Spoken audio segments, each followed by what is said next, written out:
shoe. But what I'm saying is, you can't let other people define what success is for you. Because somebody may say, well, girl, you ain't making no money on that. There's not a lot of money to be made in the beginning. In the beginning, for a business, you're going to lose more money than you make. But if it's something inside of you that you believe won't leave you alone, then God will continue to provide the means to make it come to pass, or whoever your faith is in. Even if your faith is in yourself, you're not going to be able to rest at night. So I'm going to conclude this vision board party. I wish you all could have joined me. I do them at my home. I also offer wine, and we have some food and some good girl chat and watch some good movies and have a good time. I have another one scheduled for April.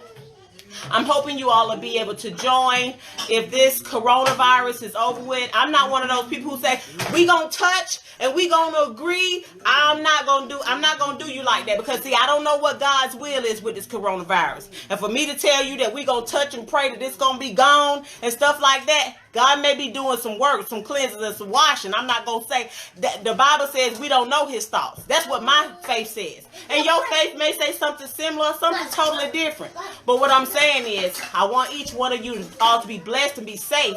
And don't take this downtime lightly. Take this time to start thinking and pondering and brainstorming what your passion is. What is that thing that keeps you awake at night? What is that thing that won't allow you to go to sleep that you've been thinking about since you were a teenager or a child or a young adult? And it won't go away. God is waiting on you. Whatever your faith, they're waiting on you to bring that thing to pass. And the way to bring it to pass is get you an action workbook, a vision workbook, right? And get you some feasible, tangible steps towards that vision. Research, study to find out who has accomplished something similar to what you've done, and see what steps they took. And I want you to duplicate those steps. If you're selling something, then you need to find out those who are experts in sales, what did they do? You need to find those people, because the celebrities that we consider role models, this is what they're doing. When I go to their conferences and their seminars, they're always talking about examples of those who did it before them. So you need to research and study who did it before you and did it with success. And even if it's something that nobody has done, find the similarities. Find the pieces. Maybe you want to do a convalescent home in outer space.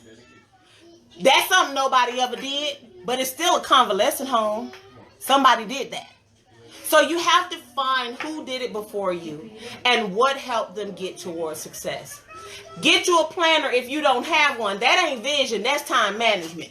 You're not going to be successful at anything till you start managing your time appropriately. Because time is like money, and we don't have any to waste. You don't have no time to waste. So you need to plan out your day, your schedule, your week, your month. Because time is very, very valuable. So get you a planner. But this workbook is a different thing. This is a vision workbook with action plans. Let me read you one page and we're going to conclude, okay? The first page says, it's your time to start by getting accustomed to the name visionary. Because that is exactly what you are. Visionaries are responsible for visualizing and articulating what is possible. Most visionaries are great at starting the dream and telling others about the images in their imagination. Then life begins to happen, people are discouraged, and the vision gets lost between the imagination and reality. Isn't that right? Life starts happening, kids get sick, you get sick, people lose jobs, lose your house, and then you're like, I can't do that. But how you know that that's just not negativity, the devil, Lucifer, whatever your religion tells you is the counterpart, is the opposite. Whatever that thing is, it's just trying to distract you. Get you out of, exactly, it's trying to get you to not focus on what's inside of you. Because what's inside of you actually makes it better for everyone, not just you. Visionaries require a systemic approach that includes an action plan with feasible steps, objectives, and goals. This may seem time-consuming at first. However, using this approach in conjunction with the vision board and intentional planning will continuously manifest the law of attraction in your life. The law of attraction is real, ladies and gentlemen. Whatever you say out your mouth, whatever you believe is going to happen. People say, I believe I'm going to be a millionaire. No. When you start acting like a millionaire, that's when you really believe you're going to be a millionaire. But if you say stuff like self-fulfilling prophecies like Machiavelli, I'm not going to be here, you probably won't be. If you say, I ain't going to never be nobody, I ain't going to never do nothing, you probably won't. I'm going to always be single, you probably will. Or my nigga cheating on me, he probably will start if he ain't. Or I'm going to always be fat, then you probably will. Or my hair ain't going to never grow, it probably won't. But if you keep on saying those negative things, stop saying what you can't do. Stop saying what you don't have and saying what is possible, because anything is possible if you just believe. I know that sounds fairy tale. It sounds so wishy-washy, but it's true. I never in a million years. Let me tell you all something. I graduated from high school, but I couldn't read. When I graduated from high school, I could not read. I took the SATs and I made a 530. They give you 400 points just for writing your name. I could not read. I couldn't. And I tried to go to college and my professors kept giving me D's and F's. I guess they would give me a D just because I was there. And nobody told me that you're writing like you talk. And you can't write like that. You have to write in a certain systemic approach. So I took it upon myself to get books for dummies, like grammar for dummies, because I felt like I was a dummy. And I kept telling myself, you too stupid. You ain't gonna never get this. You ain't gonna never know that. And that's what I did. Self-fulfilling prophecy. I really could not read. My husband doesn't believe that. Every time I tell him, he's like, no, you could read. You smart. I'm like, no, baby, I still could not read. And I definitely couldn't write. If I read a passage, by the time I got to the end of the passage, I wouldn't know what I read about because I wasn't comprehending. I could call out words real good, but I did not understand them. And then I had one professor to finally tell me that you write like you talk. And you need some help with your grammar skills. Because as y'all know, I cut school.